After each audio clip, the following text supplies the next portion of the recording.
नमस्कार, मैं Praveen Agarwal IT expert computer Puran channel के माध्यम से आपको आज टैली ईआरपी का सिस्टम समझा रहा हूं। बेसिकली टैली ईआरपी के अंदर हम एक पुराने बिजनेस को कैसे कंप्यूटराइज करें। कंप्यूटराइजेशन करने का मतलब है जो खाते एक्चुअली मैनुअल बनाए जाते हैं उन अकाउंट्स को हम कंप्यूटर पर कैसे बनाएं। कंप्यूटर बनाने की जो टेक्नोलॉजी है बहुत आसान है, बशर्ते कि आपको उसको ढंग से कोई समझाने वाला हो। तो मैं आपको एक सिस्टमैटिक मैनर में स्टेप बाय स्टेप समझाऊंगा कि टैली ईआरपी लेटेस्ट एडिशन में यानी 9.6.6.1 लेटेस्ट एडिशन में हम किस तरीके से पुराने बिजनेस को कंप्यूटराइज कर सकते हैं। लेकिन खास बात यह रहेगी इसमें मैं पहले अकाउंट्स ओनली सेक्शन आपका क्लियर करूंगा कि अगर हम इन्वेंट्री मैनेज नहीं कर रहे हैं, अकाउंट्स ओनली पर हम काम कर रहे हैं, तो हम किस तरीके से टैली में फंक्शन कर सकते हैं। आइए समझते हैं टैली में कैसे करते हैं।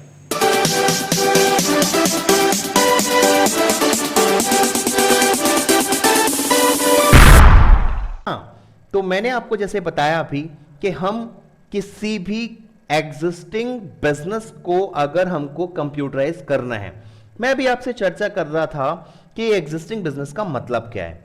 एक्चुअल में ऐसे बिजनेस हाउसेस कि जो मैनुअल अकाउंट्स मैनेज करते हुए आए हैं अब तक, और वो मैनुअल अकाउंट्स उन्होंने जो मैनेज किए लाइक जर्नल एंट्री है, लेजर्स हैं, ट्रायल बैलेंस है, ट्रेडिंग अकाउंट है, प्रॉफिट एंड लॉस है और बैलेंस शीट है फाइनली।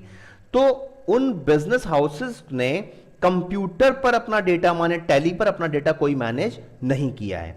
अब मान लीजिए कि वो अपना डेटा माने अपने कंप्लीट इंफॉर्मेशन को वो चाहते हैं कि उनको कंप्यूटराइज करना है अर्थात टैली पर फीड करना है, तो उसका तरीका क्या होगा। तो आपको सिंपली बात याद कर लीजिए, क्योंकि कहीं भी अगर आप बिजनेस या जॉब करने जा रहे हैं सपोज कीजिए, तो वहां पर भी ये आपकी सिचुएशन आपके सामने आ सकती है। आपको सिंपली वहां पर जाके बस एक छोटी सी बात बोलनी है कि भैया हमें लास्ट ईयर की बैलेंस शीट दे दीजिए। लास्ट ईयर की बैलेंस शीट का मतलब होगा, जैसे मान लीजिए कि आप सपोज कीजिए 5 मई 2020 को किसी बिजनेस हाउसेस में गए जॉब के लिए, और वहां पर उन्होंने कहा कि ठीक है भाई काम शुरू कर दो, पिछले वर्ष के सारे खाते ये पड़े हुए हैं। तो आपको वो खाते में एंट्री नहीं करनी सारी, आप घबराइएगा नहीं। आप उनसे पोलाइटली एक बात बोलिए कि लास्ट ईयर की आपके पास बैलेंस शीट कौन सी है। तो लास्ट ईयर की बैलेंस शीट मान लीजिए, जैसे मैं आपको केस स्टडी एक लाइव केस स्टडी के रूप में समझाऊंगा कि जैसे मान लेते हैं बैलेंस शीट है ये 31 मार्च 2020 यानी लास्ट ईयर 31 मार्च, इट मींस के फाइनेंशियल ईयर 2019-2020 का messrs Ramesh and sons Agra का ये एक केस स्टडी है।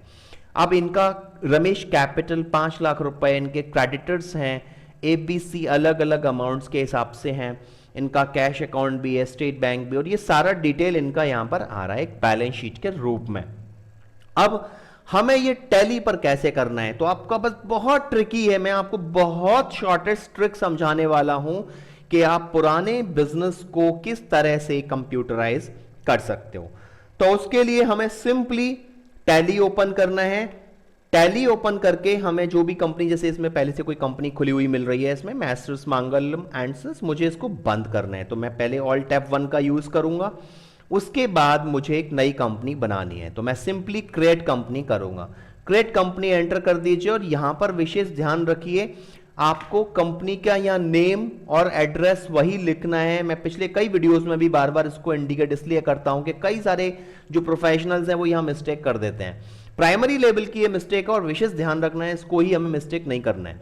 तो हमें यहां पर विशेष ध्यान रखना है, कंपनी का वो नाम लिखना है जो हमारा जीएसटी रजिस्ट्रेशन में रजिस्टर्ड है।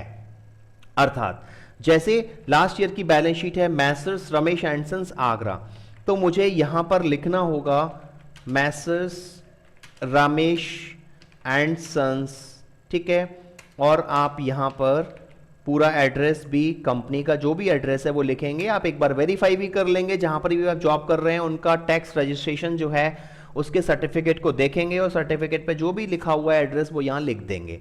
एंटर कर दीजिए। स्टेट बहुत मैंडेटरी है, जैसे ये केस स्टडी मैं आपको समझा रहा हूं Agra, it means Agra comes in Uttar Pradesh UP, तो उत्तर प्रदेश सेलेक्ट करेंगे, एंटर कर देंगे। पिन कोड अगर आगरा का जो आपको पता है वो आप लिखेंगे, जो आपके लिखा होगा। Phone number, mobile, fax, email IDs और वेबसाइट्स अगर कंपनी के पास इन सब की डिटेल है आप लिखेंगे, अन्यथा इनको बाद में भी आप फीड कर सकते हैं। ठीक है, एंटर करते जाएंगे।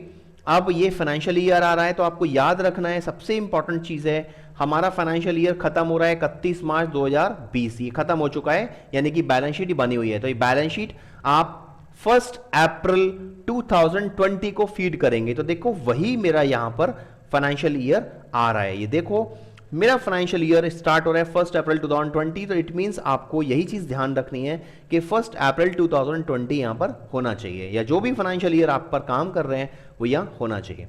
एंटर करते जाएंगे और सिंपली ये कंपनी मेरी बन जाएगी। कंपनी बन जाएगी तो ध्यान से देखें, ये चूंकि मैं आपको एग्जिस्टिंग कंपनी के बारे में समझा रहा हूं और चूंकि अकाउंट्स ओनली मोड में है, मैं आपको आगे वाले वीडियोस में अकाउंट्स एंड इन्वेंट्री में भी समझाऊंगा, क्योंकि बिजनेस में दो तरीके के फॉर्मेशंस होते हैं, या तो अकाउंट्स ओनली पे काम करना होता है या फिर अकाउंट्स विद इन्वेंट्री पे। तो अभी मैं आपको इस वीडियो में अकाउंट्स ओनली पे काम समझा रहा हूं। तो हमें जैसे यहां पर अगर ये चीज समझनी है तो सिंपली पहले क्या करेंगे, जो भी मेरे यहां पर ये इन्वेंट्री के फीचर्स आ रहे हैं इनको डिसेबल करना है। तो F11 में जाना होगा और अकाउंटिंग फीचर में जाने के बाद अब इसको देखो मेंटेन अकाउंट्स ओनली या नो है, यहां यस करके कंट्रोल ए कर दीजिए। ये आपके अब इसमें इन्वेंट्री वाले फीचर्स डिसेबल हो चुके हैं और सिंपली आप यहां पर जाएंगे। अब देखिए अकाउंट्स इंफॉर्मेशन में जाना है, लेजर्स में जाना है और क्रिएट करना है। लेजर्स में जाना है और क्रिएट करना है, विशेष ध्यान रखेंगे हमें लेजर्स बनाने हैं और उसी समय ही उनके बैलेंसेस फीड करने हैं। बड़ा आसान सा तरीका है, लेट्स स्टार्ट। जैसे मेरी रमेश एंड सन्स आगरा वाली जो फॉर्म है, इसमें रमेश कैपिटल 5 लाख रुपए है। देखिए ये रमेश कैपिटल 5 लाख रुपए आ रहा है, तो आप क्या करेंगे, यहां पर रमेश कैपिटल लिंक करेंगे कैपिटल से। और इस वीडियो में विशेष ध्यान रखना है, चूंकि मैं आपको समझा रहा हूं एग्जिस्टिंग कंपनी का डेटा फीड करना है, अर्थात लास्ट ईयर की बैलेंस शीट फीड कर रहे हैं, तो इसलिए यहां पर जो लास्ट ईयर का क्लोजिंग बैलेंस है वो यहां क्या हो जाएगा, ओपनिंग बैलेंस। तो मेरा ओपनिंग बैलेंस यहां पर 5 लाख रुपए आपको लिखना होगा इस तरीके से। अब देखो मैं जैसे ही 5 लाख लिख के एंटर करूंगा, ये देखो मैं फिर आपको क्लियर करा रहा हूं, 5 लाख लिख के मैं जैसे ही एंटर करूंगा, ये यहां पर बैलेंसेस ऑटोमेटिक अब प्लस माइनस होने लगेंगे। एंटर करूंगा तो देखो यहां पर अब मेरा क्रेडिट बैलेंस 5 लाख निकल आया और इसका डिफरेंस 5 लाख आ रहा है। कोई डरना नहीं है, कुछ भी नहीं करना है, यहां भी आपको कुछ चेंजेस नहीं करने हैं। एंटर कर दीजिए, ये पहला लेजर मेरा बन गया। अगला लेजर है मेरा सन्ड्री क्रेडिटर्स हैं 3, ए क्रेडिटर 66,000। तो पहले आप ए क्रेडिटर बनाइए, ए क्रेडिटर लिंक करेंगे सन्ड्री क्रेडिटर से और इनका अमाउंट आप यहां लिख दीजिए 66,000। देखो मैं जैसे ही अब ये 66,000 लिखूंगा, यहां टोटल फिर मॉडिफाइड हो रहा है। ये ऐसे ही आप बनाएंगे बी क्रेडिटर, सन्ड्री क्रेडिटर से ही लिंक कराएंगे। और अगला जो मेरा लेजर का बैलेंस है एक बार देखना पड़ेगा, वो है 60,000, ये 60,000, ये 60,000 आप यहां पर यानी 60,000 यहां लिखेंगे। देखो ऊपर बैलेंस फिर चेंज हो रहा है, ऐसे सेम ऐसे ही आप बनाएंगे C creditor link to sundry creditors और इसका बैलेंस मेरा आ रहा है 40,000। ठीक है, मैं आपको दिखा देता हूं, ये 40,000 रुपीज। ठीक, अब देखो टोटल मेरा लायबिलिटी साइड जो है बैलेंस शीट की वो 6,66,000 की बन रही है। मैं अब वापस चल रहा हूं टैली पर, जैसे ही मैं एंटर करूंगा आप ध्यान से देखो कि ऊपर 6,66,000 माने क्रेडिट साइड यानी लायबिलिटी साइड का डेटा फीड हो चुका है। ये वेरिफिकेशन के लिए है आपको कि आपको विशेष ध्यान रखना है कि आपका जब डेटा फीड कर रहे होते हो एग्जिस्टिंग कंपनी का, तो हमें वेरिफिकेशन भी हो जाए कि हमारा डेटा सही एंटर हुआ है या नहीं।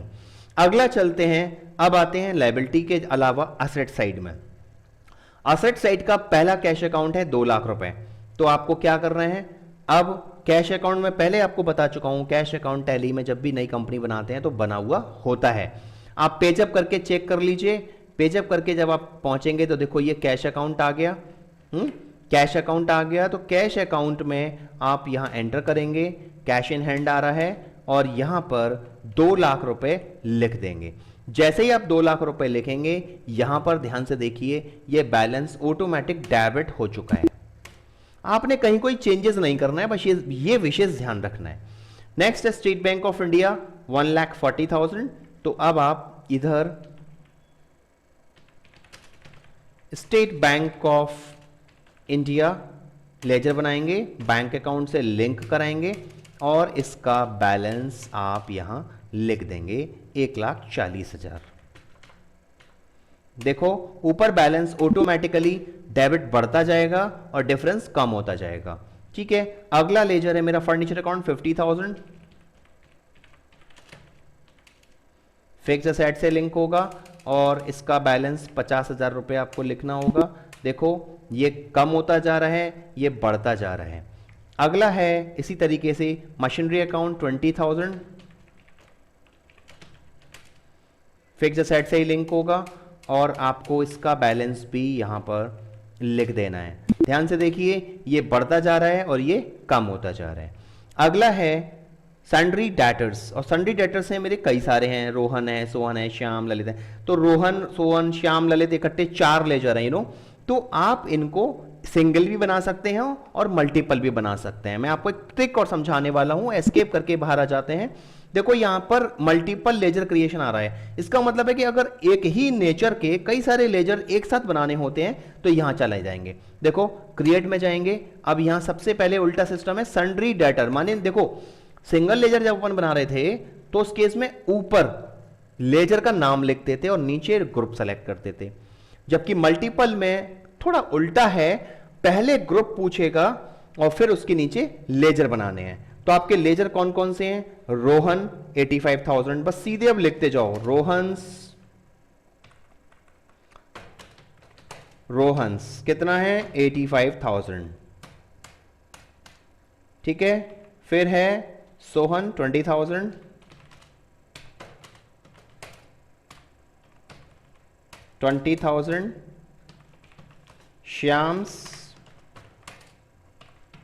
श्याम्स हैं 50,000 एंड ललित्स हैं